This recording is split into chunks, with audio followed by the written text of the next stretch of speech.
All right. Welcome to Prop Talk. This is episode 427. Is that right, Mike? Yeah. Yeah. Sound like you pulled a number right out of your butt. But you never know. Mike keeps saying, "Hey, don't ID us what time frame we're in." So whatever. So that means this one will come out 4 years from now. Exactly. I'm Chris Call, as usual, here with Mikey Trudel, as usual as well. And today we start a new series on prop houses because, of course, we're prop people and we all go to prop houses. And none better for me than to have Gregg Bilson Jr. in the house. Hey, Greg, how are you? I'm good. Thanks for having me. Yes. Well, come on. I have to say, ISS, Independent Studio Services, every prop person in the world knows about ISS. Mm-hmm. We have been fortunate, and most people we work with in some capacity, and I hope to never take that for granted. Yes, yeah. And you never do. And that's the beautiful thing. I have to say personally, I've known Greg for almost probably 30 years now or something like that when I was in Pittsburgh.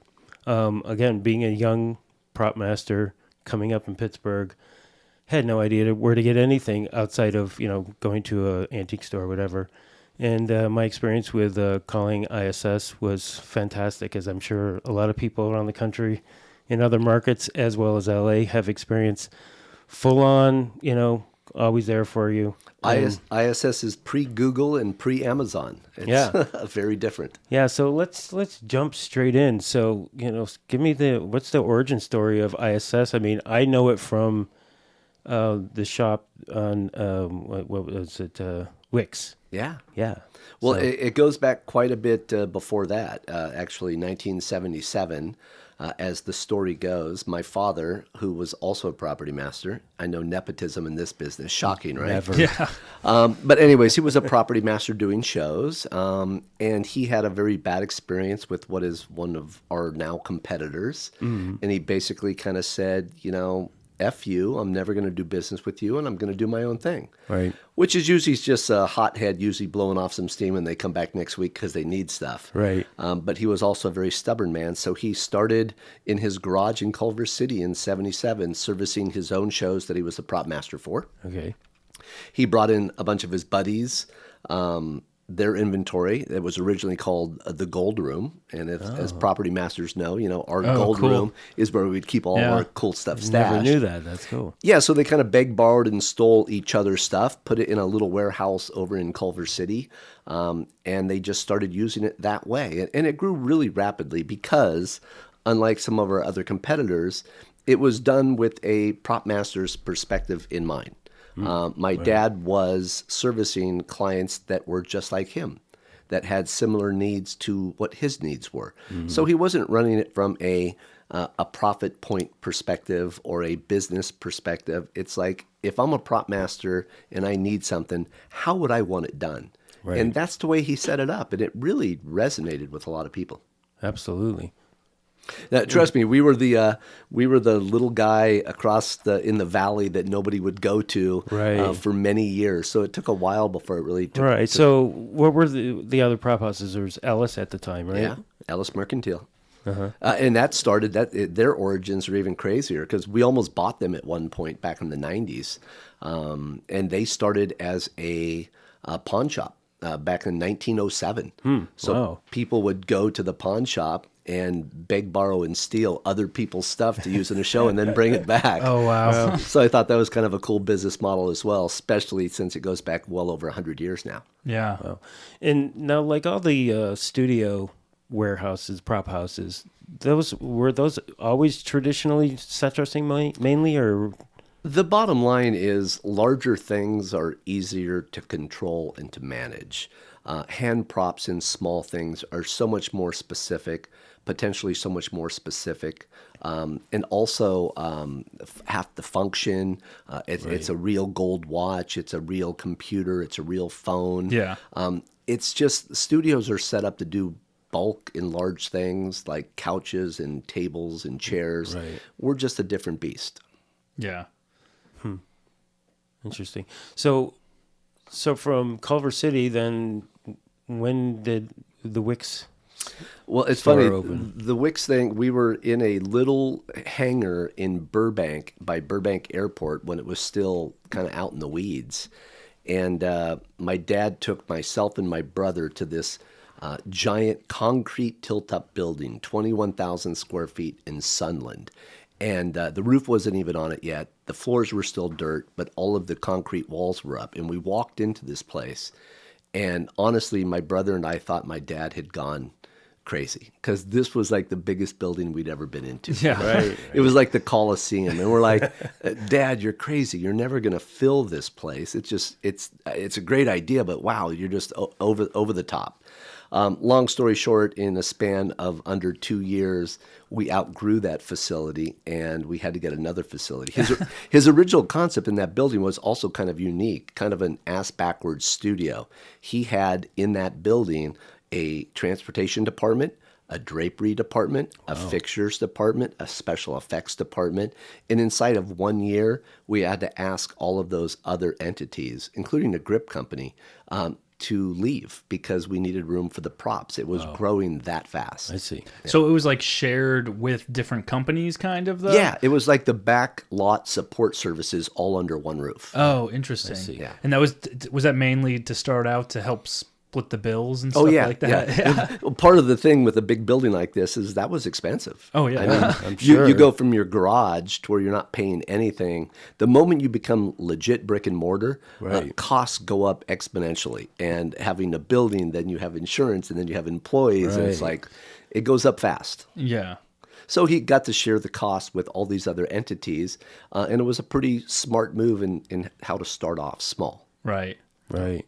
But then grew big. How long did it take before it started?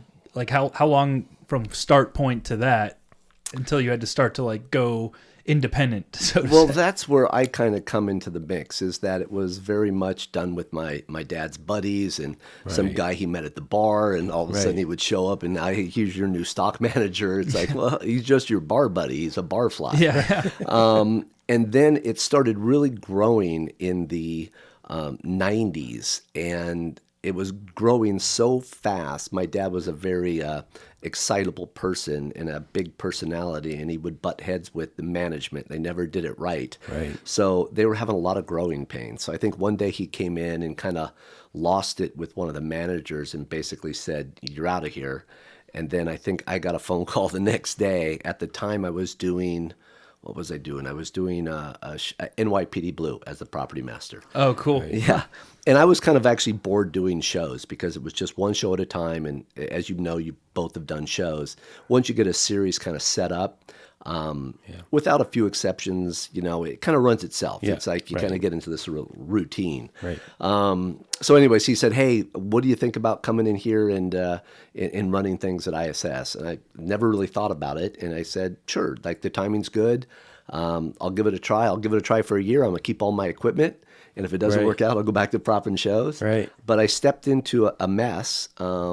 And I just, God, that was 30 years ago. It's hard to believe that was 30 years ago. I know, right? It flies by. So, before that, though, how long had you been doing props and mastering? And Well, probably 6 or 7 years. I was assisting on a show called Moonlighting for years. I left that just as it was like starting to tank and grenade. Sybil and Bruce had a very interesting, volatile relationship, and the show came to a real crescendo at the end. But it was one of the best experiences of my life, seeing such a big show and all those personalities. Right, I'm sure. It was a lot of fun. I stepped in to do the pilot of Doogie Howser, MD. right. And then I went into NYPD Blue, and I think I was season 2 or season 3 of NY when I got that call from my dad. I see. Yeah. Wow. So, but once again, the cool perspective is that ISS then, ISS now, and hopefully forever, somebody will have their fingers on the pulse of what we do based on what happens on a film set today. Right. We're never going to have an accountant run things for ISS. No offense to my lovely accountant friends, Right. but it's just a different perspective. Prop people are kind of unicorns. They're different. We're servicing all different kinds of shows, all different kind of genres, and it's not just a cookie cutter kind of company. Right. And that's why you're always going out in the field. even to this day, right? Yeah, I went out on a show a few years back with a friend with Steven Soderbergh because they were shooting on this newfangled digital thing called the Red camera. Right. Yeah. And I had heard how like crazy fast he was and how different it was on a film set. And it made me realize when you send an order out, you don't have time for a big setup for take 2, take 3, take 4. You better have everything ready. You better be really fast. And I think you guys can attest the additional time for setup and adjusting is just not there. Back in the old days, you'd set up on a film set. They could take 2, 3, 4 hours to finesse lighting a scene. Right. Now it's like 15, 20 minutes and you're going. Yeah, especially in television. Yeah. For sure. Yeah. Yeah, so it's good to know how things change and evolve so you can then adjust your business model and the way you do props. Right. So, do you think that your dad, well, it seems like it was just like by default, and it was something that he was filling a void, and it was something that the industry needed, that prop people needed. But as far as like expanding, do you think that he ever had any intentions of like it becoming more than just a prop house? No, I don't think so. I mean, Right. I don't think either one of us had this. I'm sorry. And I don't think either one of us had this master plan for, global prop domination. But it just kind of worked out that way. And I compare myself to a really fortunate jockey that's been put on a really badass horse. Right. And I've just been going for a crazy ride. There's been no master plan. On a film set, you show up in the morning and you adjust to all the variables that weren't there initially, but you're having to adjust to it. Running a business is the same way. You show up on a Monday, you think you were going to do all this per the plan, but something changed, so you have to adjust to it. Right. And sometimes you make really good choices, and sometimes you make a mistake, and you have to fall back and refigure it. Right. So, and that would include like getting into graphics and manufacturing. Well, yeah, and that was also based largely on what our competition was doing. You're constantly having to see, we're doing this, our competition's doing that. We don't have graphics, we don't have manufacturing, we didn't have these other components. So as time goes on, you start adding these other elements just organically as it kind of is needed. And then those elements grow bigger. I did a little corporate sniping, Right. I went to some of my previous haunts, places like Hand Prop Room and Ellis Mercantile, and people I was doing business with. I kind of lured them away and said, would you like to come in with me and start up this new entity? Right. And they came in and we started it just ground up. It was kind of fun. Yeah. Yeah, I remember. I mean, again, been around since the beginning of it, and watching it expand has been fantastic. Yeah, I mean, you've been on great shows. You've been on bad shows. Right. When you're on a great show with a great crew, it's an amazing collaboration. Right. So one thing I've always worked on is to surround myself with good people that are far better than I am at doing a lot of these things, and I try to stay out of their way. Right. If I need to usher certain things in certain directions when I feel it's necessary, I'll do that. But I'm very hands off. Right. Let the people that know what they're doing do what they do. Yeah. What do you look for when you're bringing somebody on? Oh, gosh, just a really capable person. The two things that we really require in our industry, and I think you know this on just finding good set people, is common sense and a work ethic. Right. Yeah. If you possess those two things, everything else we can teach you. Right. Because nobody's going to come in off the street and know what it is we do. Sure. All the different time frames, the different centuries we work in, the creative aspect. Prop masters. You can deal with 100 prop masters and you have 100 vastly different personalities, different approaches to the same job. And you have to adjust the way you do your business to cater to all those different eccentric people. Right. But there does seem to be a common denominator. We've been learning this doing these podcasts. Oh, please tell me. I want to know what the secret is. I don't know what it is. It's just it's DNA. It's something about all of prop masters that have that desire to get it right and to I don't know, Mikey. I mean, can you describe it? I mean, it's crazy. It's like every single person that's been behind this mic, they've all had the same thing. It's just like there's just this DNA that you have to want to do this job. Yeah, there's a weird drive, but I think what goes into it, it's like Like nobody wants to work 12 to 14 hours every day. What? We don't? Unless you're doing something that you truly have, like, I don't know, a madness and a crazy passion behind a little bit. Well, that's just it. You know, it's filling that void. It's you know, seeing a situation that needs to be fixed or needs to be handled. You know. So, yeah, we're fixers. We are the ultimate fixer because we're given problems 24/7, and we have to come up with the best way of solving those problems.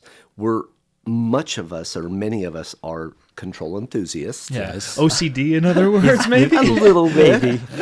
I don't want to see a crazy, because I don't want to liken myself to the guy in the bell tower with a high-power rifle, but we certainly like doing things a certain way. You have to be very flexible, and you have to be able to pivot very quickly. Right. When that director comes to you and say, hey, I would like the blah, blah, blah, and you give them that look, you smile, say, right away, we're going to get it. And as you're walking away, you're thinking, oh my God, how am I going to come up with this? Right, exactly. I'm in the middle of Completely nowhere, screwed, and it's right. 11 o'clock at night. What am I going to do? Right. But when you solve that problem, Yes. and you make everybody happy, there's a high that comes with that is unlike anything I can describe to somebody. That's the DNA I'm talking about, right there. You know, that desire to please. I don't know what it is. I mean, it's like we're all abused children or something. None of us would do well in a corporate cubicle environment. Let's be honest. Well, if we did, we probably wouldn't survive because they'd get rid of us because we were trying to reinvent the wheel. So that would be my biggest fear switching to a prop house, though. So tell me how that differs then from that becoming a desk job, because a lot of that is a desk job, isn't it? It is,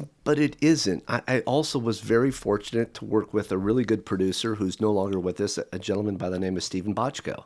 I learned a lot from Stephen in the sense of surrounding yourself with good people, Right. and enjoying what you do every day and doing it to the best of your ability every single day you show up. Yes. I'm also in a really weird position to where most of our clients are also my friends. Yeah. Right. So I'm not just letting a client down, I'm letting a friend down. So I approach everything that way. I want them to succeed at a very high level because their success is my success. Yeah. Yes. So I don't see it as a desk job at all. Yeah. I see it as like I'm a therapist, I'm a politician, I'm a principal. Yeah. And an innovator, okay? Because, again, I think that's where that DNA, that property master DNA comes into play again. Because, again, in any other business, you could just open the doors and serve and fulfill a need, okay, and just coast. But you're not a coaster. You're always looking for what's the best, what's the next place that you could expand to, and in service, and where's the, what's missing here? How can you fill that? I mean, it seems pretty obvious to me that's the success of ISS, is that you're constantly looking at how to do it better. Well, I can't refer to Mikey because he's one of the younger guys now, but Chris and I are some of the older guys on the block now. Yeah. And when we started, it really was a very small, little cottage industry. And now what it's become is a multinational, trillion-dollar industry that everybody knows something about. So it's grown tremendously. Innovation and keeping up with that just once again seemed like a natural evolution. If we're going to service this industry, This industry is now global. You have to be in all these places. And each time you step into another arena, you pick up something from that arena. On NYPD Blue, I did things in New York. Well, New York does things differently than they do in California. And London does things differently than they do in New York and they do in California. So every time you step into another pond, there's a whole nother group of challenges and things that you have to wrap your head around. Even something like employees, different rates. The business aspect of it, I think, is what draws me to it now more so even than the propping side. Where I got a little bit bored on the propping side, but I've been able to marry the prop aspect of things with the business aspect, and the two combined is like, wow. It's really set up for the chronically ADHD, which I also have found is another common link. We all like the acronyms and the different labels for what our problems are. Right. But, I think the ADHD type people, we never get a chance to get bored with something because we've moved on to the next day, another project, a different genre, a different time period. Sure. You never get a chance to get bored. No, it's absolutely true. Yeah. Yeah. So, and over a 20-year career, you do so many different projects. And now with ISS in, 13 states, 4 different countries, we're doing 4 or 5. What countries? Yeah. You're in UK, right? We're in the U.S., the U.K., Canada, and Budapest. You're in Budapest now. Nice. Now, when you have these, when you say you're in different countries, like, what's your setups there? Like, how is that? Right. Well, let's be clear. ISS in Los Angeles is our mothership. It's Of course. the Amazon. I don't think any of the other entities will ever grow to that size. That's the OG. Right. London is going to get big. We're expanding it right now. Budapest is the newest entity we have, but it's just like ISS. It's props, it's guns, it's expendables, it's personnel that can go out on film sets. We're expanding our manufacturing capabilities in the UK as well as Budapest right now. The second largest aspect of any of the ISS companies would probably be Atlanta, Georgia. Because Okay. they have a physical armory, actual inventory, employees, manufacturing capabilities, and that's There's an actual running prop house, pretty much. Yeah. It's a brick and mortar. It's not just exactly a hub. As a hub or like a pass shipping through, hub. Right. or we know that production is all over the world now, and a lot of times production is in a particular region because that city state give an incentive back to production company. So part of the incentives are tied in with companies that have brick and mortar, so when they do business with these local entities, they can get the full experience of the tax incentive. Right. So we've also kind of pioneered that and worked on that early on when runaway production was taking place. And Sure. it was going to Canada. Yeah. If Yes. we can all remember that. Yes, I have the bumper sticker on my truck still. So that's right. There were a few political And now I movements. feel bad about it, but I do have It actually the got work it's bumper fun. sticker. It yeah. actually kept me from buying a company in Canada because I didn't want to be seen as a turncoat and Yeah. in politically rallying to keep business here in California and then jumping ship and opening up something in Vancouver. Right. But now that being said, now of course we're in Vancouver and Toronto. Well, can't stop progress. Right. Right. And as long as we all can work, and there's enough, and again, there's enough content out there now that we can all work. Yeah. Because the industry's blown up with digital. It is, and also part of the Prop Masters Guild, its origin was to connect all of these moving parts, Right.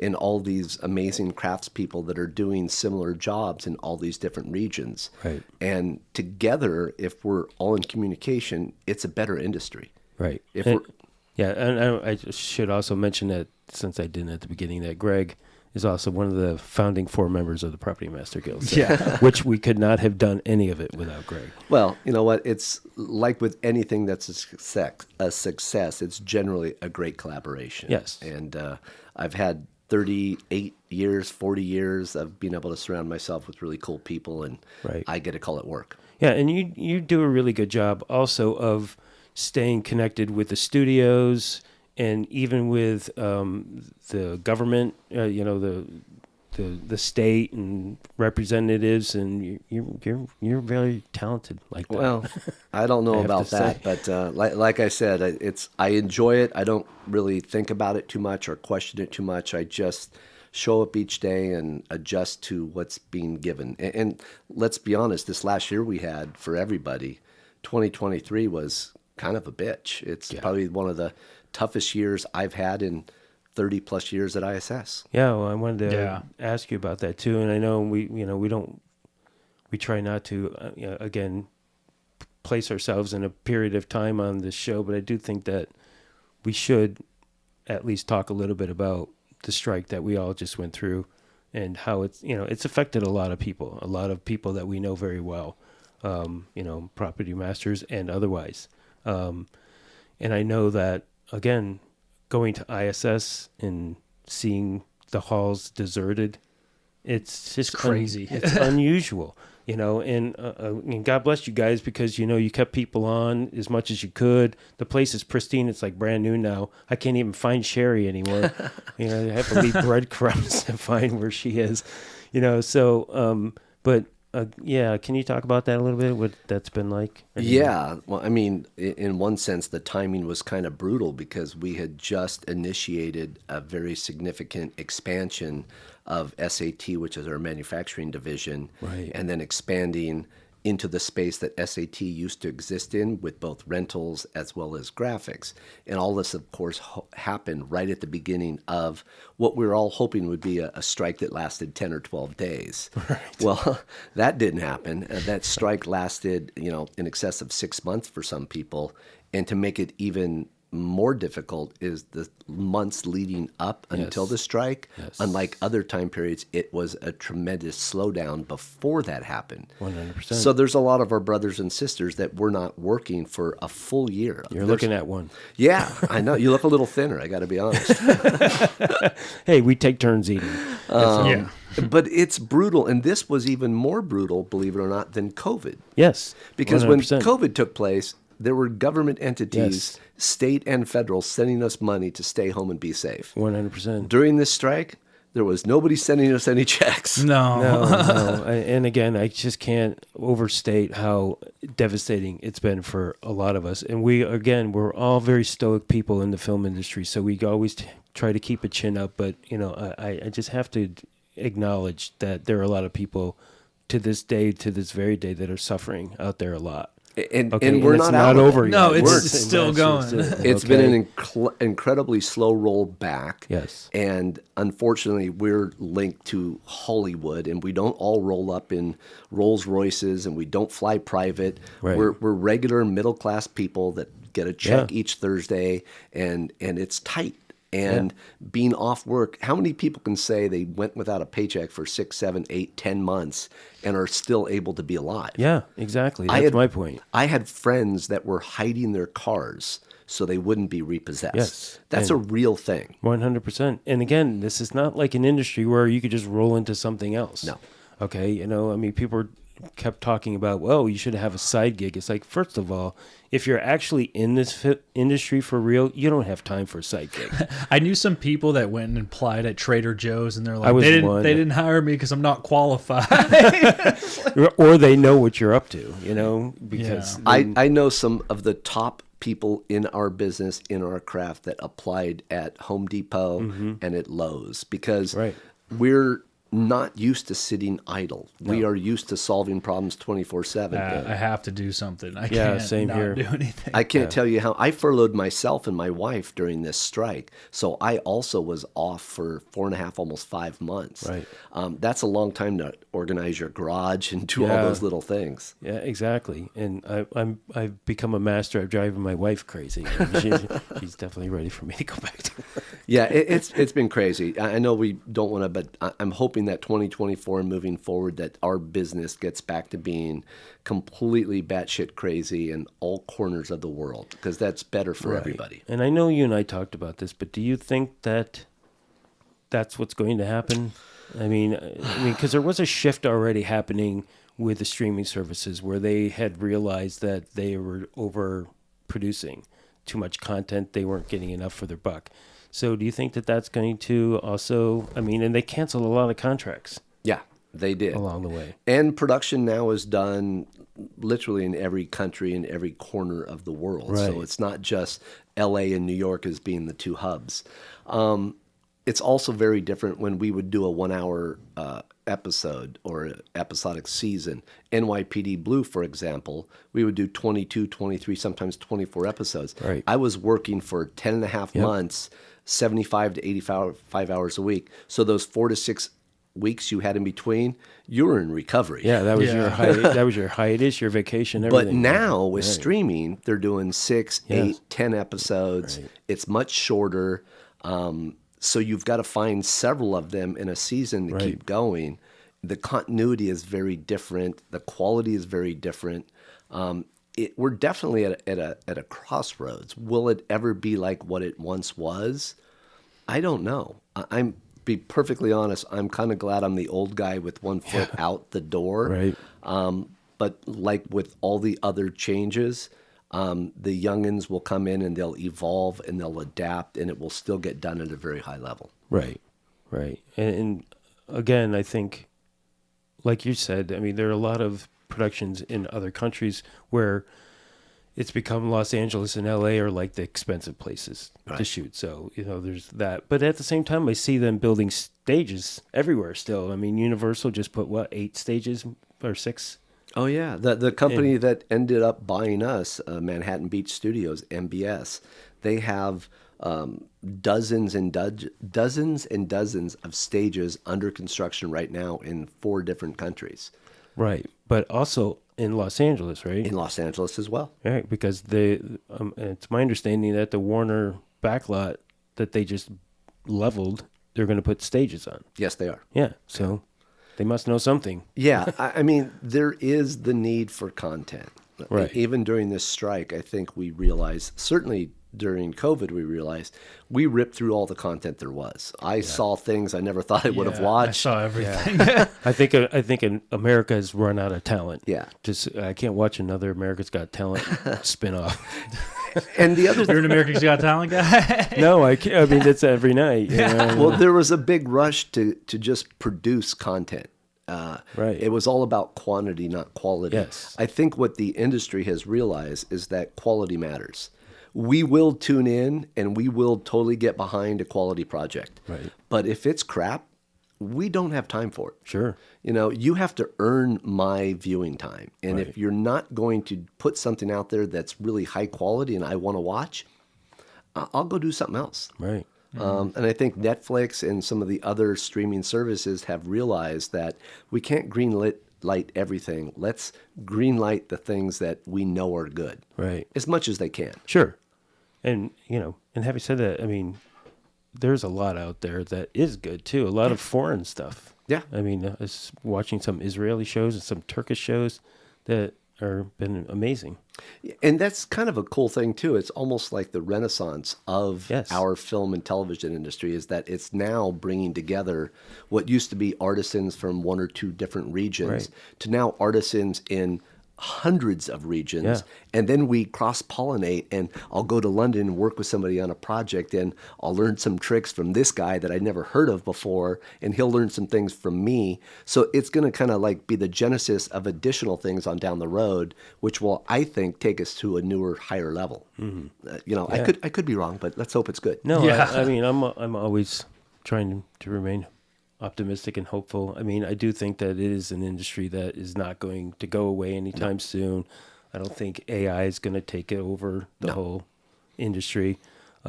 So When I first got in the business, people were telling me that the independents are going to ruin the industry Right. because it's no longer in the major studios' hands, and these independents don't know what they're going to do. I had other people tell me, oh, a prop house. 2 years from now, a prop house is going to be on a 4 CD set, and you won't have to rent anything because it'll all be CGI and blue screen. right, It couldn't be further from the truth. Right. As technology evolves, we're doing projects that would not have been able to have been produced 2 years before because the technology wasn't up to speed to do it. right. Well, as evidenced by the move that SAT just took, right? So, Yeah. I mean, I visited the facilities, and you guys expanded a lot out there, right? Yeah, and that's partially because in 2022, we had to turn a bunch of projects down because we didn't have the size or the bandwidth to be able to accommodate it. Correct. So this new facility, I tell people, if you've been the old SAT, it's like going to Kitty Hawk for the first flight. If you go to the new SAT, it's like walking into SpaceX. Yeah, that's exactly what I Well, felt.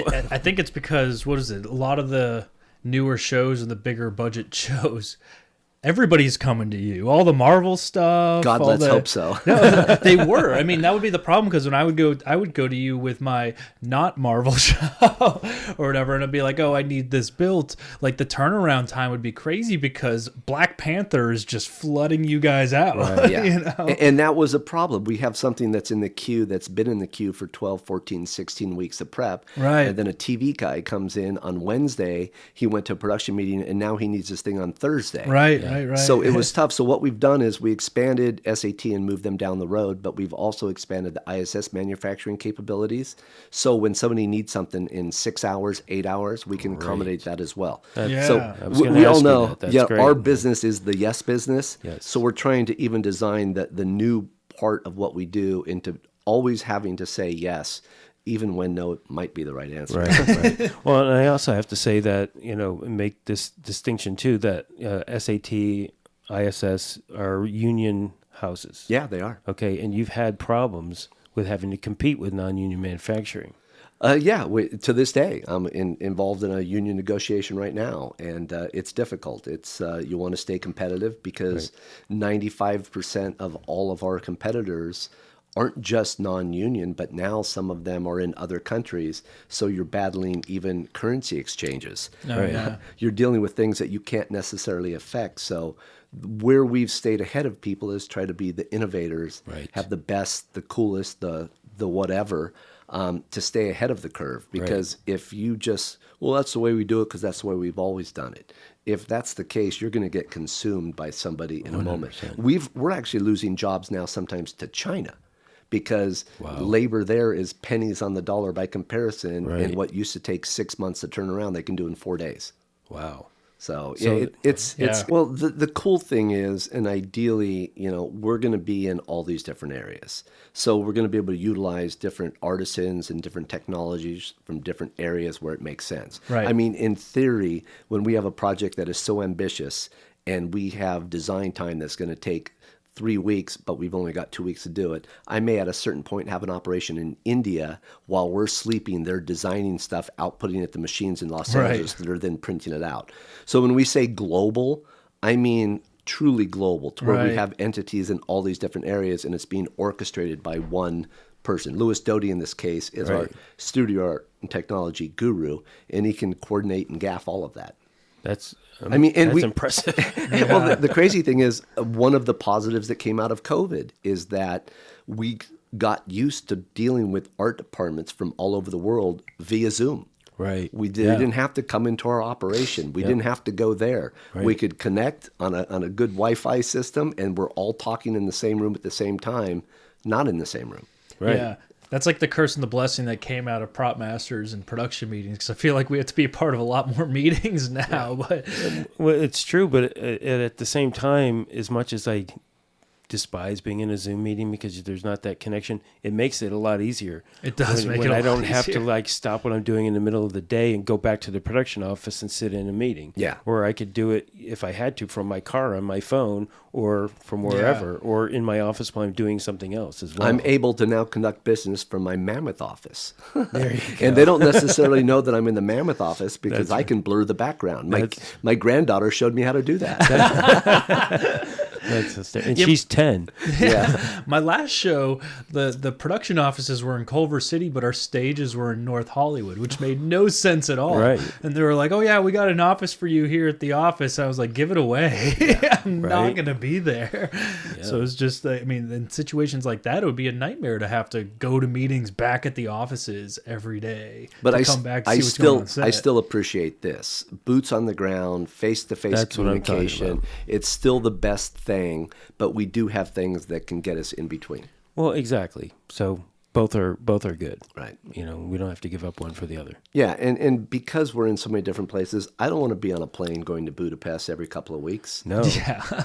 An 8 a.m. meeting with them, it's 5 p.m. their time, and it's perfect. Yeah, absolutely. I hear that from a lot of prop masters. Yeah. That they're able to do that, which only helps. Until they get this particle beam technology down, That's being what I'm on a waiting plane, for. being on a plane for 12 or 13. If we could turn some of the props that we've done over the years into real, actual technology, that would be very beneficial. I mean, that's how most Portals, technology baby. ends up being developed, right? They take it from James Bond movies. That's and stuff. right. exactly. Life imitating art. Yeah. Right. Yeah, but it's fine. Hey, let's be honest. We're those guys that get to do something that we love doing every day, and somebody's willing to pay us for it. Yeah. It's cliche, but when you don't feel like you're ever working, you don't have to work a day in your life. I'm that guy. So your dad was your grandfather a prop master? No, too? I'm second generation. I have 3 sons that are third generation, Right. and then the fourth generation, or I have 2 granddaughters now, and we're convinced they'll be producers or above the line. Yeah, Let's hope it's so. what you can keep telling yourself. Hopefully. So then, what like did you always want to get into props then? It was kind of cool. I first kind of got introduced to it all when I was like 13 years old. My dad was an assistant with a guy named Pat O'Connor, who's a legend. on Bad News Bears. Oh, awesome. The original. The original Bad News With Bears. Walter Matthau. With Yeah, Walter wow. Matthau, Tatum O'Neal, and all of that. So, I mean, I was 12, 13 years old running around. I thought this whole thing was pretty cool. My biggest takeaway, I couldn't believe how cool it was to go onto the prop master's truck, and he had a cooler there with all the little apple juices and all the cool things. And you could just grab whatever you wanted. Right. I think I drank so many apple juices that first day I was there, I had the squirts for like 2 weeks. That's hysterical. That's funny. But that was my first environment on a film set, and it definitely was, it was cool. There was a wow factor there. Yeah. It's like, these guys look like they're playing, and people are paying them to do this. Right, exactly. That's funny. And so your dad, what were some of the shows he did? Oh, he was, he did everything from the Bad News Bears to Tom Sawyer and Huck Finn to Coming to America with Eddie Murphy to Short Circuit. Nice. What was the one with? It was the first like really big film. John Badham directed it. It was about the computer taking over. With Matthew Broderick. Oh, War Games. War Games. He did Yeah. War Games, Wow. and that was like one of the first really big shows. Right. With all this military, and Yeah. it was fun seeing all that. And so you tagged along on some of that stuff? On or- some of those, yeah. And then, what was it? God, I was a PA, I think, when I first started, like 18, 19 years old. I think everybody that gets in the business should be a PA for at least a year, because they see every craft from the bottom up, and you're just used and abused. It's kind of like a vetting process. Right, If you right. survive it, then you were meant for this business. Yeah. And I survived it. Yeah. And then I jumped onto a show, and the rest is kind of history. I loved it. Did you assist for your dad then, or? I was a PA for him, with him on a show. My dad, funny enough, is the only person who ever fired me. It's the only time I've been fired. And any person out there that's a father and has sons or siblings, it was a difficult relationship. And I was probably popping off and saying stuff I shouldn't have said, and he fired me. But I had already committed to being a PA on this thing called American Flyers, a cycling movie. Yeah. And I did this film as a PA with him. Then I came back, and I just started jumping into being the PA on other things. Right. And then back then, getting the union was very difficult. So I was on a non-union show with a prop master named Nino Candido. If anybody knows Nino, he was a freaking character. What a name. What a name, yeah. And I got a call to come in on a show with Wally Wall as a permit. And I started doing that. Amos was it, with Kirk Douglas, Elizabeth Montgomery, Wow. Burgess Meredith. And I got all my days in there, and then I just started propping with people. Wow. Yeah, it's just all sorts of different shows. And that's how you got in the union. That's how I got in the union. Wow. And you got in as a proper, did they have a classification as property master at that point? I was an assistant property Assistant property master. So master. back then, in the old days, you had to get in 2,500 hours. You had to take a test. You have to interview with a panel of other property masters to even get your card. Right. The 2,500 hours is still a thing to go from assist to prop master in 44 anyway. Correct. I had to get the 2,500 hours, but I would still appreciate a test almost. Like I feel like right. it's like getting past something, or you know what I mean, to get something in. I Like did- I wouldn't have minded a test. 52 still does that, right? I believe they do. They've had a lot of changes with letting more people in because the diversity issues. Another thing is it was a very controlled, one of the more controlled unions probably out there. But I had to read a script. I had to break it down. I had to turn all of that in. It wasn't just, here's my money, give me my sweatshirt. Yeah, bye-bye. I'm all for that. Yeah, I'm into that idea. I didn't have to either, but I think that that's very useful. Well, quality matters. I mean, we all know our industry. There's not a course you take at a university. There's not a course you take at any classroom. It is life skills, and it's baptism by fire. Right. You know, Yes. you're thrown into the mix, and you read a script, and you're like, oh my God, I have no idea how I'm going to do this. Right. That's what always the first read feels like. I feel like every single script I ever read, the first read through is always like, no, this is impossible. 100%. And then the second time you're like, okay, I could do this. Yeah, right. That is so cool. Breaking it down. It's good to hear that that's somebody else's evolution, because I'll read a script the first time, I'm like, oh my God, I'm in over my depth. I can't do Yeah. this. And then 2 or 3 of the things, it's like you wake up the next morning, hey, I came up with an idea. Yeah, I think I can right. figure this. Exactly. And then eventually the 6 problems you had are down to 3. Yeah. And then the director and somebody else helps you with the other ones. It's really a cool, fun collaboration. No, It is. And because again, it's culture shock when the first time you read a giant script. As you know, you've been with me when I read Once Upon a Time in Hollywood. And then when I read Babylon, I was like, oh my God, this is insane. Right. We talked to Gay Perello about that, and I asked her what her process about that was, and she's like, I had no crew on the first week that I started because I just needed to be in a room with a bunch of legal pads and just start breaking things down into sections, so you could manage your brain. Because if you try to hold that whole script in your head, it's just impossible. So, and it is that's to me one of the joys of doing this job is to see something as epic as the script, and then start to break it down into small pieces in something manageable to do. How I meet even some of our clients that aren't in the state, aren't in the country, I'll see a project and I'll be so impressed with the job that's done. Right. I get their contact and I reach out to them. I'm like, wow, I have to bow down. I have to compliment you on the job you've done, because I've never seen anything done quite like this or this well. And that's not me just pandering to get another, Sure. client. Yeah. It's like, I'm a fan. Yeah. When it's done really well, this is a collaborative art form that lives on forever. Yeah. There are very few things that you can say that of. Yeah. And then if it's done extremely well, it not only lives on forever, but you may get we don't, but we may eventually get an Oscar, a Globe, or an Emmy for the job that was done, in having several hundred people have their DNA all over that project. Right. That's cool. Yeah, it's very cool. That's like the whole ball of wax is that whole collaboration. Yeah, and when I go to There's nothing like it. I go to a show now and I see trailers for projects, I honestly get irritated if there's a trailer that comes up for a project that we weren't somehow involved in. It's like, who did that show? Why wasn't it us? I know, that's so funny because I do the same thing. It's like when you see something that's amazing, like we just saw Poor Things. Okay. If you haven't seen it, I hear it's when amazing. We talked Yeah. about it. You have to see it. It's fabulous.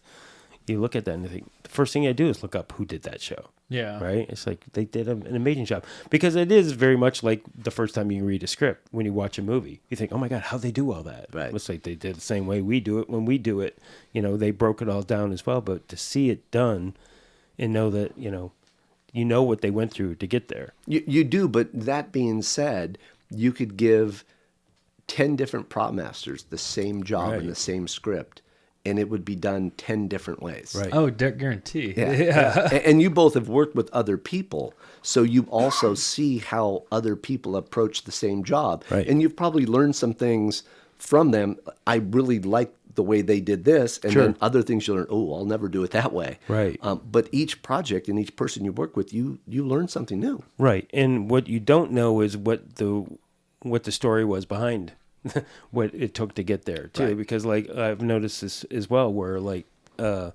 especially in television, if somebody else does a season of something and then I come in and I take over the show for whatever reason, they moved on or whatever the case may be, I'll look at the show and I'll think, they did a fine job. Right. This looks great. Why are we making a change here? And it always comes down to personality. Absolutely. It's like somebody didn't get along, with somebody somewhere, and that's why it didn't happen. Well, you've been on a film set, and tensions can be pretty intense. Yes.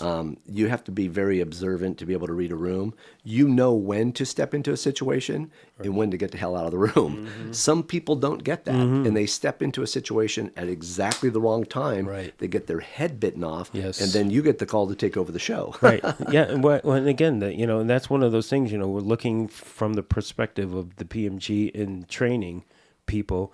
I've put a lot of thought to that. It's like, that's kind of a thing that it's hard to teach somebody that. Right. Okay. And we're going to actually, the next class that we're going to do is going to be the art of observation. of how to get approvals. Right. On things. Yeah. So, it's going to be Nicole Ruby and myself are going to do it with approvals and show and tells. you know, Interesting. getting past all of that, you know, getting everything from the page into reality, and then getting it all approved. And it, you know, And that even that process is vastly different because some people you give too many choices, they're overwhelmed. No, 100%. You don't There's give just them enough somebody- choices. One of the first prop masters I worked with taught me that one thing. They're like, well, there's 3 choices you always got to give. You got to give the one that you know they're going to hate. Right. But that makes the one that you like look Right. way better. But even that's an art form, is how It to is. present that. Yes. Or if you know they don't have the budget for X, Y, and Z, you give them the one that's awful, and then you give them the one yeah. that's cost effective. Oh, you totally. Give it the hand gesture or whatever. the Carol Merrill. Yeah. And then some other producers, frankly, they're all about the talent and the dialogue and the acting, and the props are really kind of irrelevant. Yes. And it just needs to all be organic. Clint Eastwood had a great story with a prop master, Mike Sexton. It was basically Mike was asking about some stuff. He said, listen, Mike, if there's something specific I want, I'll let you know. But if Right. the script says I want a coffee cup, just make sure there's a coffee cup there. yeah. I don't really care if it's blue or if it's brown or Right. if it's pink. Right. Just give me a coffee cup. Yeah. You know, it's, That's interesting. I've been pondering that whole notion lately, because we've had a couple of people on who talk about that, like with Spielberg in the Fablemans. right. You know, and we talk about how he didn't have much time with him, and he didn't have much input with him. And then the same thing with Matt and Scorsese. Okay, and it's just like, and the notion is that they hired you because they believe in you, They trust that you're going to and bring they in trust the right that thing. you're going to do it. But then there is this level of, and I go through this with my wife all the time, where I'll like point out something on a film, and I'll be like, you know, like ice. You know, we always talk about that. There's the fucking ice is in the bottom of the glass, and it's not moving. I hate that. She goes, you're the only one who sees it. And it's like, but then I have to ask myself, am I the only one who sees it, and does it really matter? I'm sure there's a subreddit for it somewhere. Well, yeah, sure. There's IMDb Goof Squad, where they'll nail you for stuff. And that's the unfortunate thing. If we do our job exactly right, it's not necessarily noticed. Right. Because it's all organic. It fits. Right. It's supposed to be this Yes. way. The only time, unfortunately, sometimes we get notoriety is when something is completely wrong. That's right. And it's a massive mistake, and it Right. makes us all look bad. Right. And I think that there's also a middle ground in there. And I may have touched on this before, so if I'm repeating myself, forgive me. But I do believe that there is a subconsciousness if something's wrong. You might not subconsciously say, oh, that's wrong, but subconsciously you think it's wrong, and it takes you out of the story just a little bit. It does, but we've also been on film sets to where a DP is shooting everything tight, and we're dressing the entire environment, and we realize that the environment that we're dressing that's not being caught on camera is to get everybody else in the vibe and the mood. Right. So that's part of it, even though it didn't necessarily end up on camera. Right. You set the whole tone for that. For real. And we've also worked with actors and actresses that are very method, and they can't do their job unless they have actual legal paperwork. Absolutely. And that's part of their process. So you have Yes. to respect that as well. Yeah, and that's a very good distinction, because that is absolutely true. And you may never see that on camera. But if it does help support the actor in their performance, then you are doing your job. I had an actress one time have to have legal paperwork inside of her briefcase as she walked down a hallway, even though the briefcase never opened up. It made her feel in character. Absolutely. So who am I to say that that's not right? That's her process. Yes. And I've also been in the situation where I presented that to an actor, something that you would never see, and they do appreciate it. Yes. It helps them out a lot. Yeah, it's So- good. When we do our jobs really well, we enhance their performance and sometimes even make it better. Yes. If we do it badly, it can literally ruin a scene. Oh yeah. Yeah, 100%. So, Well, hey, we could speak for weeks and weeks and weeks. Like you said, this is episode 9,247. It's kind of great, but you get a bunch of old prop folks together in the same room. They've all got crazy cool stories. They've all had crazy cool experiences. And some of us have been lucky enough to have spanned that over a group of decades. yeah, absolutely. So where do you see, I mean, I know that you've sold the company, Yes. but you're still involved. So what's your involvement now? It's virtually the same. I'm still president of all the operations. I oversee everything. MBS lets me run things the way I would normally run them. I can't tell you how many times they've said, "Run it like you still own it," and Right. I have, and that's been difficult with the downtime because Sure. we've been bleeding pretty badly. But it's the same. I still control everything the way it would be if it was mine. Now I know I have the full backing of a Right. much larger entity, so I can leverage their relationships and studio relationships. And I'm in meetings and conversations and in rooms I never got an invite to before. Right. So there's sometimes I'm sitting in a room with all these powerful executives and millionaires and billionaires. I'm like, I think somebody messed up. I got an invite to this, and I don't know that I belong in this room. They're just the guys showing up in cargo shorts. Exactly. It is still funny to this day when I meet with some of these people. I think you know me. I rarely wear pants. Right. Yeah. Right. I'm not naked, but I do have shorts on. Right. And whether it's winter or whatever, I just wear shorts all the time. So when I show up in a meeting, I'm wearing pants.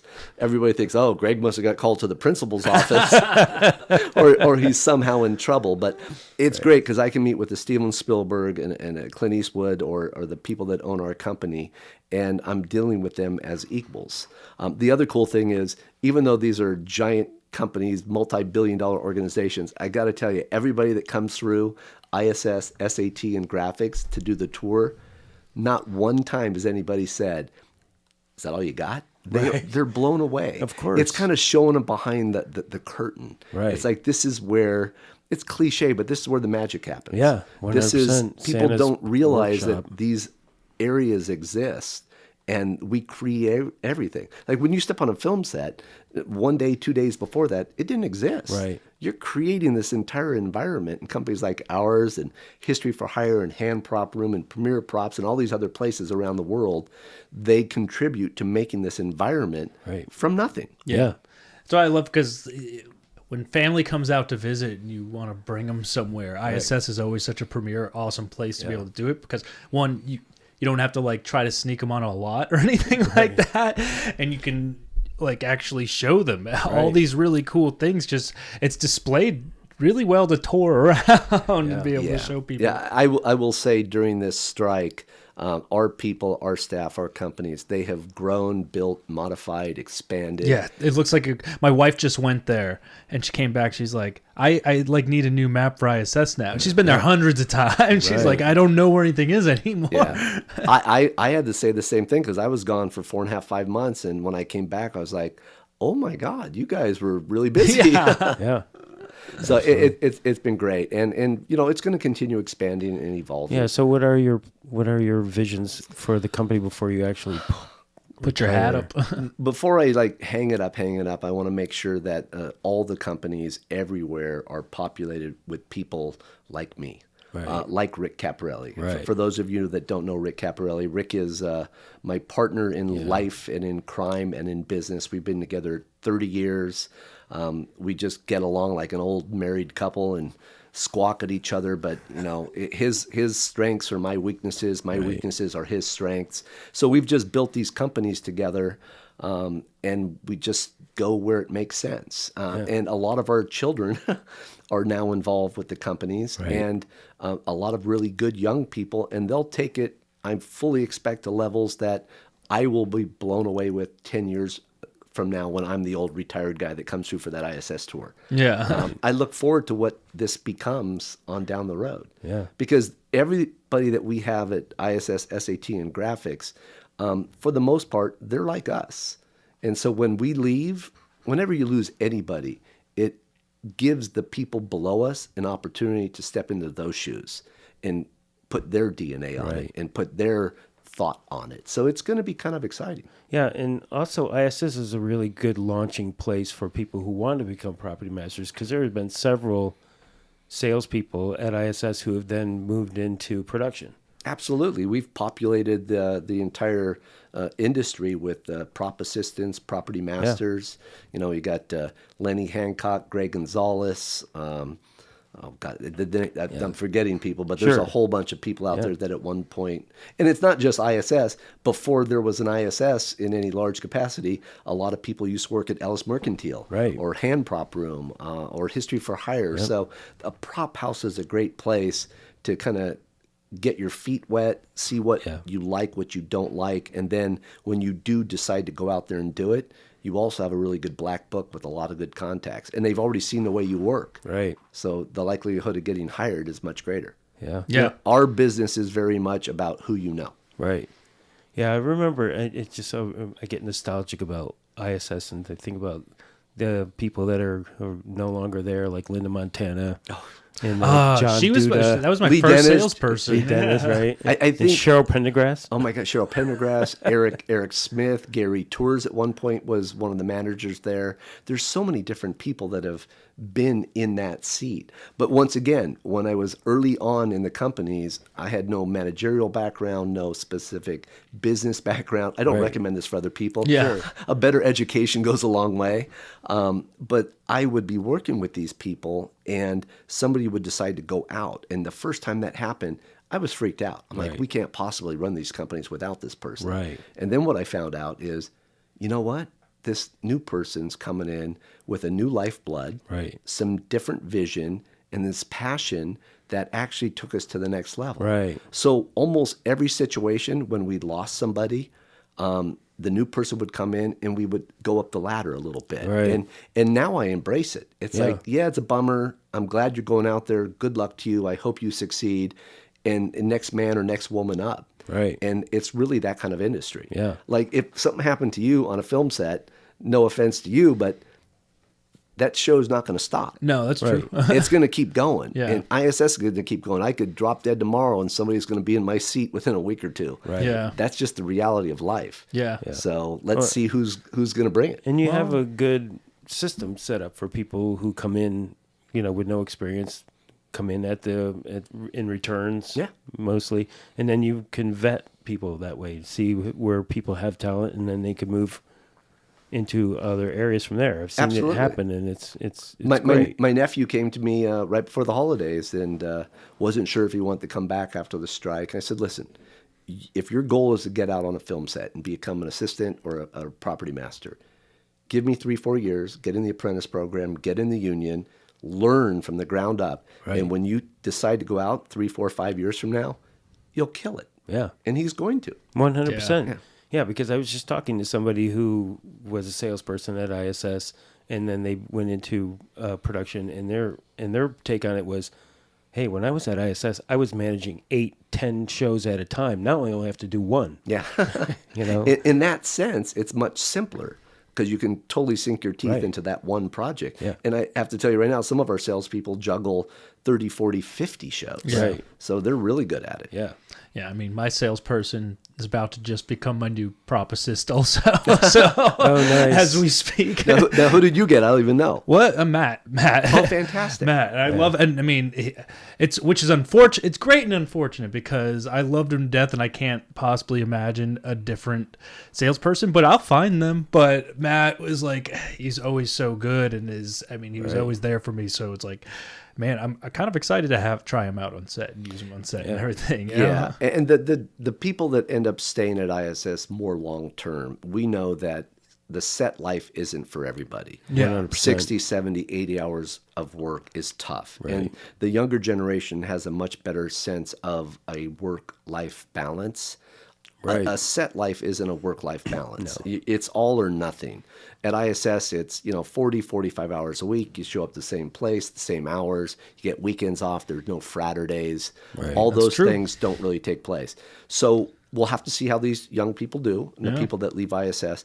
But I'm very proud to say that virtually everybody that left ISS from ISSU, as we like to call it, to go to the outside, virtually nobody has not succeeded. No, you guys have a lot of really big prop masters that came out of working from ISS originally. So So it's a different way of looking at things. I Yeah. also used to be upset when somebody would leave. Now I look like this person just graduated from ISSU. They're going to end up being one of our better clients a couple of years down the Yeah. road. Oh, yeah. Exactly. That's fair. Jason Moore's last day was today. And one of the last things he said as he went is like, "I'm going to be one of your best customers." Yeah. Of course. And that's fantastic. Yeah. So we're growing our own. Yeah. I see that. That's fantastic.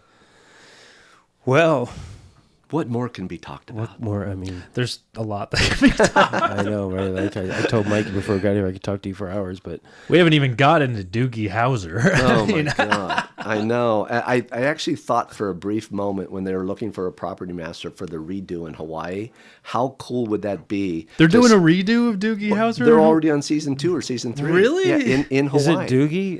It's Doogie Howser MD in Hawaii. There's a slightly different name for So it. it's a complete remake, like 100%. Yeah? It's just in Hawaii. You know? who's prop mastering that? It's one of the, I believe it's one of the Cabrina kids over there. Alvin Cabrina is this property master that's been in Hawaii his whole life. Cool. He's about, I'm joking, but he's probably like close to 75 or 80 years old. Oh, yeah. But he's been doing it forever, and for the last 20 years, I heard he's going to retire it. Every time I hear he's still doing it. Yeah. But he's also got kids that are now in the business, and now Right. this kid is taking over. Wow. It's part of the normal evolution. Absolutely. Yeah. Wow. Yeah. But you didn't want to revive Doogie Howser and try to... No. If you got asked to do that, would you have gone out? It's people ask me all the time. I adored being at ISS. Yeah. But I also like going out and jumping in with my friends on shows. I was just asked to be on a show for 2 days for next week with Chris Peck on a thing with, what is it? A couple of big actors. And I had to pass because we're right in the middle of a union negotiation. But I've been out with Drew Petrata. I go out on shows, and it's fun. I still like it. Yeah. So if the ISS thing flamed out for me and I had to get a job, I will sling chairs with anybody. I still think it's an amazing craft, a great industry. But as far as prop mastering go, would you ever prop master a show again? I have a little bit of a desire to do it. My youngest son and my middle son want to do shows. Yeah. Ethan is out on shows now. Right. I just bought somebody's prop kit, and I'll probably buy a trailer to help him get started. So I might collaborate with one of my sons someday. Nice. I did get to work with my oldest son on an armor capacity on a few projects in Atlanta. And it's just a different thing when you get to work with one of your kids. Yeah. And I can remember on this thing, we're doing all these guns on a rooftop, and we were in 2 different locations, zip lining across. And I was, as usual, a control enthusiast, and I saw that my son was doing such a good job. I had that like light bulb moment. I stepped back, almost like surreal, and he just started kind of taking it over. And then I started getting him what he needed. Nice. Nice. And it was really kind of cool. It's like, Yeah. this kid's got it. I Yeah. don't need to be here. He's got this handled. And Yep. I'd like to experience that with my other 2 sons as well. Yeah. Whether they want to experience it with me is another story. Have all your kids worked on sets? They have. Yeah? Yeah. Eric, my middle son, I don't know that he's spent much time on there. A little bit. But my oldest and my youngest definitely have. Well, Yeah. Ethan, you've worked with him He on a worked. show. Yes, he was fantastic. We had him on, and he fit right in, and he's totally has what it takes. Well, that's also the cool thing is that, you look after my kids, I look after your Right. kids. Yeah, my kid worked at ISS. We have so many people that got in the business and get in the union and are all, just relatives. The Petratas, the Madisons, Right. the Parishes, the Calls. Your kids will be in someday, Mikey. Yeah. We'll see. We're going to convince him to get in the camera where we can make some more. Right. To be an elitist. You know what? Like I tell all my, they're better cappuccino machines on their little trucks. Not anymore. No? No, we just put the PMG. Oh yeah, did you look at cappuccino yeah. machine? I don't know if at- you've stepped into your break room yet. I'm gonna have to. I'm a big fan of coffee, so I'm gonna have to Yeah. get some of that. But you know what? Hey, if our kids get into this business, I think I've always told my kids, you guys probably feel the same way. I don't really care what you get into. Yeah. Like what it is you do. Like what it is. because you're There going you to go. do it for a long time. Yeah, exactly. Let's try to make it legal. Keep it legal. That's always a good one. I did want to ask you: did you ever have any desire or notion to do product or to produce anything? Oh yeah, absolutely. Because let's be honest, we've all been on shows with people that aren't the greatest of producers, and we all thought we could do a Yeah. better job. Yeah. We could. We could. If I just won the lottery, I'll do Right, my own exactly. show and they'll show you. But the reality is, it's a very difficult job. It's Sure. very difficult to break into. And I think the whole prop thing is just in my DNA. Right. I don't know that I would succeed at that other level. I'm not horribly creative. I would not be a good director. I'm a better finger pointer or collaborator with other Right. people. You like to play with the toys too much. I do like toys. Yeah. You call them toys. I call them rentable props. Yeah. Right. So I've been, a bit of a collector of a bunch of different things, but I've been able to monetize my issues. Yes. There's almost nothing from my house, and you probably have done the same thing as a prop master, that hasn't at some point been dragged onto a film set to be used. And Yeah. my wife is like, Right. "Where did this go?" Well, I had to use it for. It's coming back. I Well, promise. do you get as much as where did this go as where did this come from? Yeah. Not as much stuff comes back. Okay. So, and we're now at the other end of our life. We're starting to purge things, and my wife Yeah. is like, "Why did you buy this? We don't need any more stuff." Right. Yeah. Right. George Carlin has a great bit on stuff, and that Right. pretty much pertains to property masters. Yeah. Because there's always new stuff and better stuff. Oh, yeah. and more expensive stuff. Yeah. Yeah. It's just stuff. We are the purveyors of stuff. Yes, sure. it's a good gig. Yeah. I think so. Wow. So there was something else I was going to ask you, and I can't remember what it was. The Must other- have been important. Yeah, it must have been. the joys of getting old. Yeah. I forget a lot. I know. So are you gonna retire then in a few years? What's I gonna am. happen? I have an. What's gonna happen? a And who flexible are you switch. handing it off to? Is That is still up to debate. Oh, okay. Right.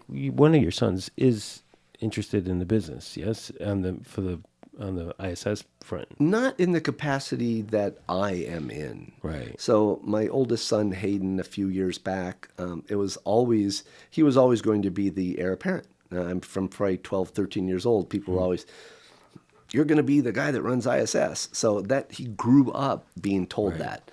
So I think there was like an unrealistic. Yeah, that's a pressure right there. Oh my God! Man. Then I look back on it, I feel bad. I've always wanted my kids to do whatever they want to do. So he was probably felt like he was pigeonholed into having to do this. Right. And then at a certain point, I think he went through, a divorce situation. COVID happened, and I think he came to the realization that he doesn't want to be me. Right. Yeah. He doesn't Right. want to be the guy sitting at ISS Sure. doing all that stuff. He likes certain parts and components of it, Right. but he has other interests that he knew. So at that point, I decided, all right, we're going to have to get some sort of succession plan together. Right. So I just let literally two people know, hey, we'd be interested in some sort of a relationship with somebody, strategic or otherwise. That turned into, so you want to sell? Yeah. And I was like, well, I never really thought about it. But Right. within a few short weeks, we had 4 very viable entities that were interested, NDAs signed, and then one person in a very short period of time went to the front of the pack, closed everybody else out, and the thing closed in just a couple of months. Right. So, but he was always going to be that guy. He's still involved with the companies. He's Right. more business development and marketing, very creative type. Right. Eric works at the company in press and video, and it's kind of the tech guy. He actually wants to go out on set and travel once his daughter's a little bit older. Nice. And then Ethan, my son, was probably the most like me, just a spaz, but also had the drive and the work ethic to possibly be me, but he was too young. Yeah. So this all just kind of happened. So Sure. now he wants to prop, and he says he wants to be a prop master, and Excellent. Oh, awesome. yeah, we'll see how that goes. Nice. So it'll be a third generation. I have a long way to go to compete with the Petradas and the Parishes of Yeah, the world, right. or the Mazzolas in New York. The Mazzolas, right? Or the Wilkinsons. or the Oh, the- yeah, Wilkinsons. Barry. There's 8 of them now. And Barry's such a cool kid. I met him before we even opened up in the UK. Kid, he's a little was bit gonna younger say- than I am. way retired in his 80s. Oh, you're talking about? No, I'm talking about Junior. Oh, I was Oh, gonna gotcha, say, gotcha, yeah. gotcha. I don't So- think he's heard kid in a long Yeah, time. and Ben. Yeah, Ben.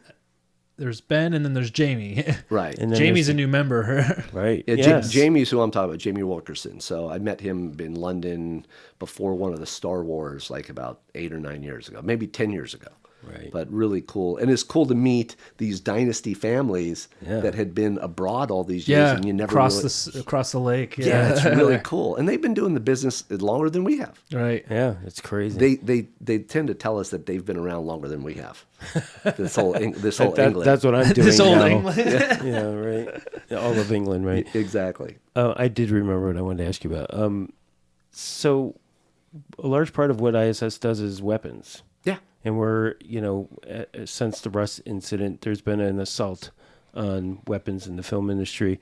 And I know that you're part of an organization that's working on Well, that as well. I Do you want to talk about that at all? I did just step down as president of the American Entertainment Armors Association. Mm-hmm. Carl Westa, the gentleman who runs our weapons department now, is. Right. And they loosely represent most of the significant armors in the U.S. And our UK branch just formed a similar group in the UK to handle both UK and European issues, so all the armors on the same page. So a lot of these armors, they had their livelihood kind of pulled out from under them, Right. because of some poor decisions on a film set that One they had film no set. had no control over. Right. And now we're slowly trying to build back a global standardization on how we do things with regard to film safety, with regard to firearms. Right. So it's the same verbiage that's used. Everybody knows what to expect on a film Yeah. set. We're working with SAG and DGA to educate them on what is safe, what isn't safe, the questions to ask, who you vet, part of the affiliation with the American Entertainment Armors Association, much like the PMG. If you're a member of these groups, there comes with an understanding that you have been vetted. Yeah. You know what you're doing. You're not Right. going to put anybody in an unsafe environment. The person that was on the Rust situation, obviously there were multiple people involved that led to this accident. course. But if the main person was more involved, was more educated, they would have known when to say no, when to say yes, and when to say absolutely fucking not. Right.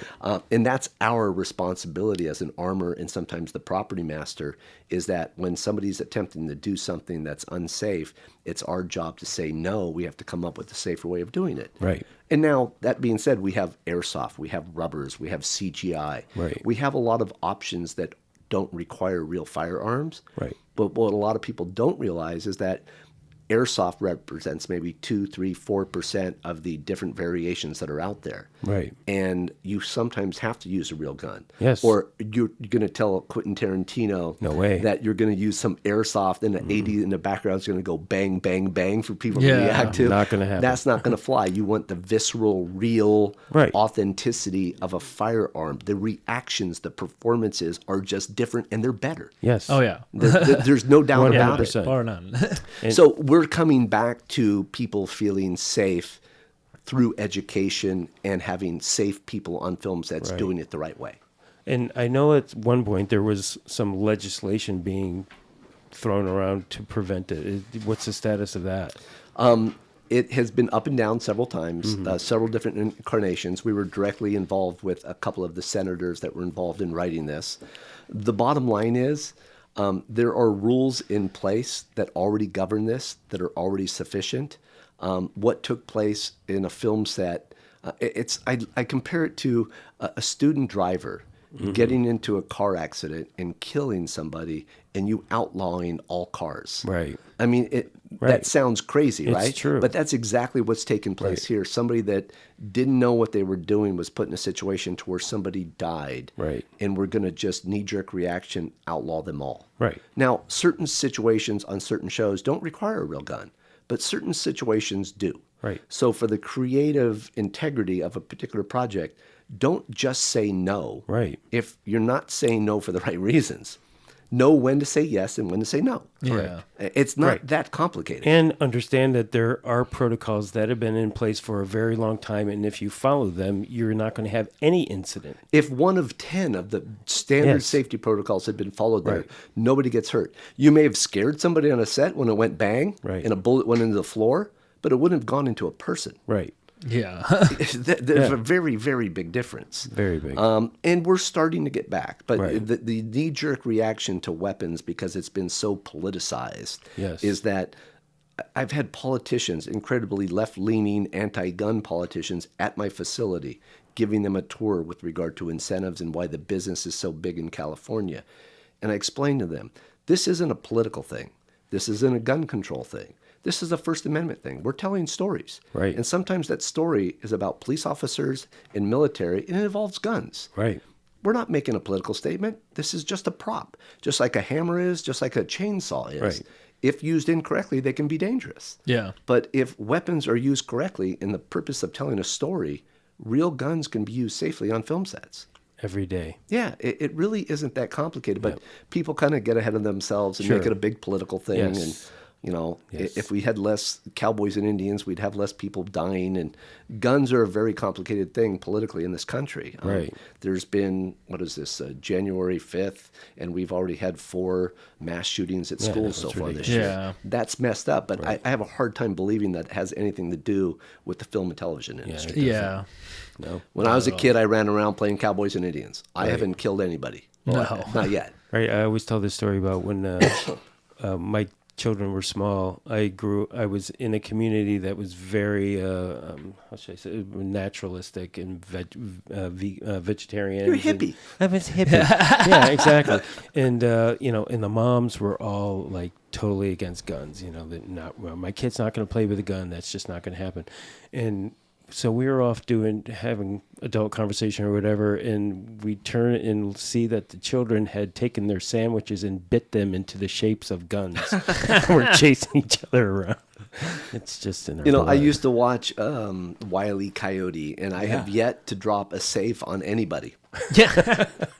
For an anvil. Or an anvil, or any of those things. Anvil. So, I mean, we're a product of our environment. Yes, it is a gun culture. It is the U.S. But how do you do a Western and not have guns?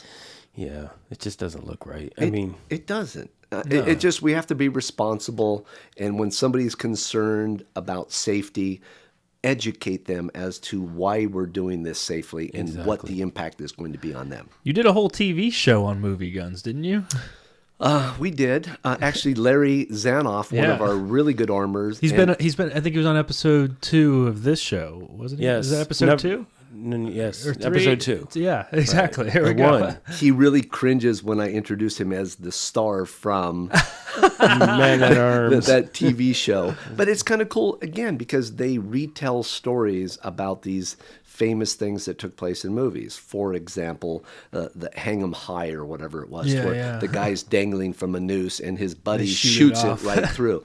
Is that really possible? Is Yeah. it possible with the old technology? Is it possible with the new Right, technology? right. So that's kind of fun Yeah. to see what really happens. Yeah. But yeah, we have some great people. And Larry is so good at what he does. He's been integral in some of the legislation, not just in California, but New Mexico and New York. Right. Works with the MPAA, works on all the legislative issues, and is also like the go-to for Local 44 on all things gun safety on film and TV sets. Right. So he's kind of like Mr. Wizard. He's really just that Yeah, knowledgeable. I mean, when he was on this podcast, he was invaluable. I mean, the wealth of knowledge that man possesses in his head is incredible. Yeah, I got to work on an Iron Man set with him in North Carolina on a bunch of guns. And me just sitting with him in between shots, I probably learned more from him Yeah. in 2 or 3 days than I've learned in 20 years of being in the business. Right. Yeah. And the great thing about Larry, too, is that he's not just a movie guy. He was in the Israeli army. Yeah. He knows what he's talking about. When they say the real deal, he's the real deal. Yeah. He's legitimate. He has the background. So when you're talking to an actor, actress, stunt person, director, producer, they listen to him because he's completely genuine and 100% legit. And if they want to learn to do it the right way, this guy's going to show them. Absolutely. And the safe way. Yes, exactly. Yeah. Yeah. Very nice.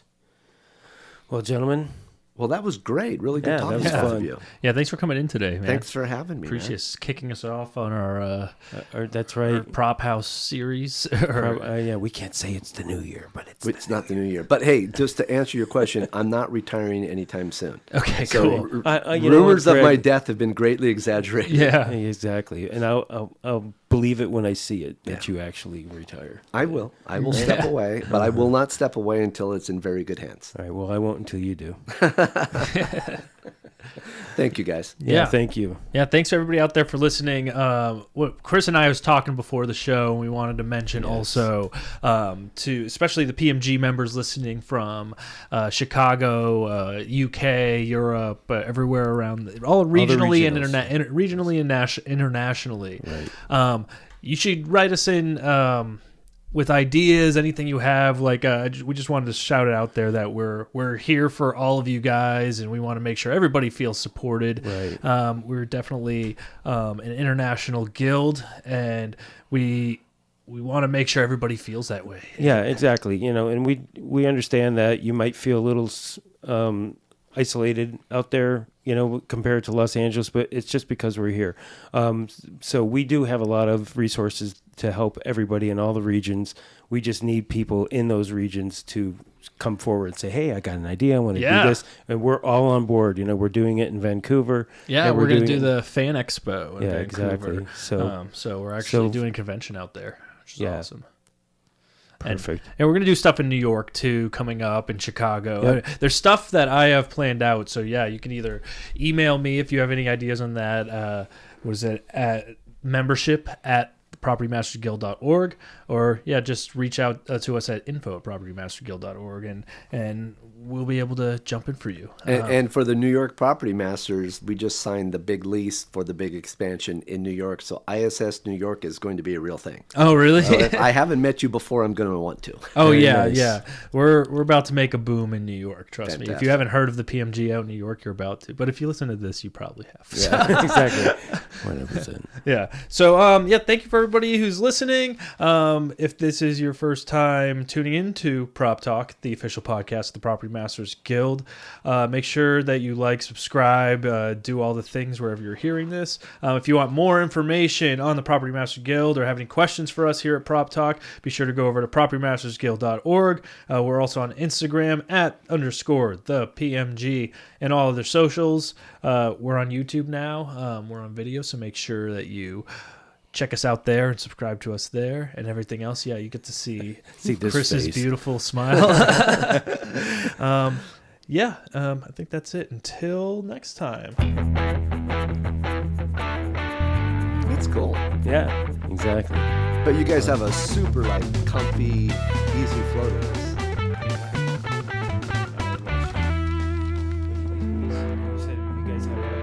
You have just a really casual, nice flow to this whole thing. It doesn't